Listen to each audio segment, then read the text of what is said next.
All right, welcome back to the channel. It's your boy Fanon, and in this video, we're going to be in the 147-pound division where Jaron Boots Ennis reacts to Terence Crawford being stripped.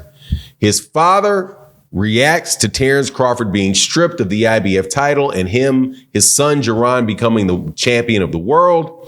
And it is basically, we knew it was going to happen. Now come get it back.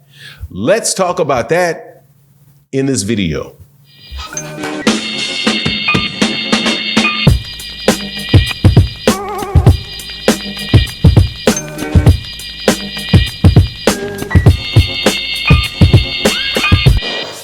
All right, welcome back to the channel. It's your boy Fanon, and in this video, we are going to talk about the 147-pound division where a undisputed title fight is now the biggest fight that can be made at the 147-pound division. And this is a result of Terence Crawford being stripped of his IBF title, Jaron Ennis being named the champion, and Jaron Ennis says out on his Instagram, what's the excuse gonna be now?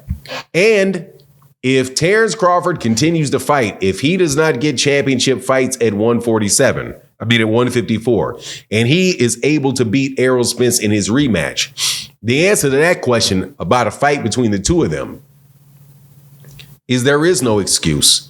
You got to go get your strap back. Now, before I get into that, let me welcome you back to the channel. If you are new to the channel, please accept my invitation to hit the subscribe button, hit the bell icon so you can be notified of when we release more videos. And if you're a longtime subscriber and supporter of the channel, thank you so much for your continued support. Appreciate you. And thank you to everybody that joins as a member.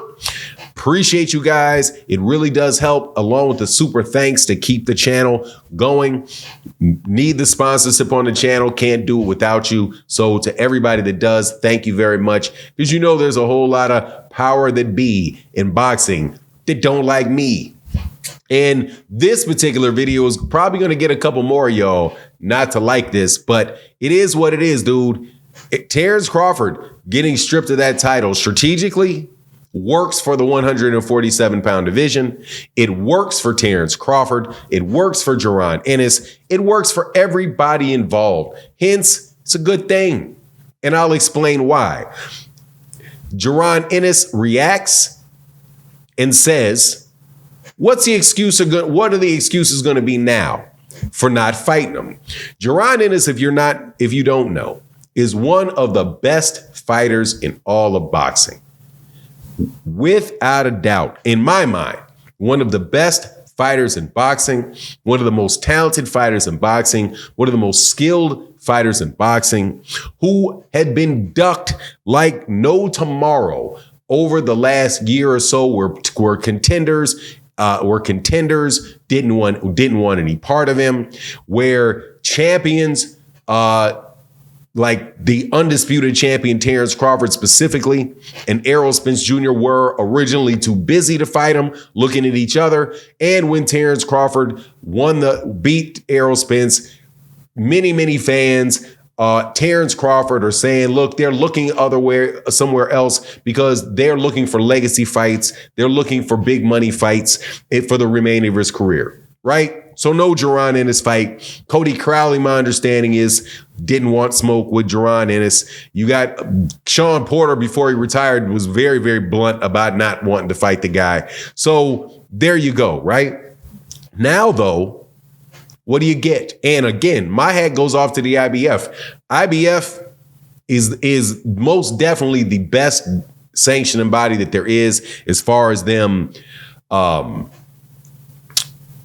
enforcing their rules. By doing this, though, it sets up a wonderful scenario. And that scenario is a fight between Terence Crawford and Jaron Ennis.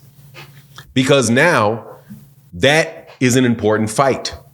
Jaron Ennis being the IBF champion creates number one, it creates a guy in the division other than Errol Spence Jr. that is a champion and people want to see fight.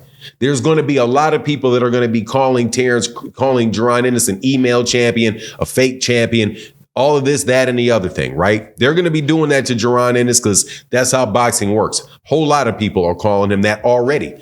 By the way, little side note here, for everybody claiming that nobody's saying that about him, man, open your eyes and look. People are saying that about him, but it doesn't matter because guess what? He is the champion. Since he is the champion, and now people are going to have to get in the ring with him to fight for that championship because the other 3 belts are still held by Terence Crawford. And guess what all of you guys are getting? You're not getting any title shots as long as Terence Crawford continues to hold that belt.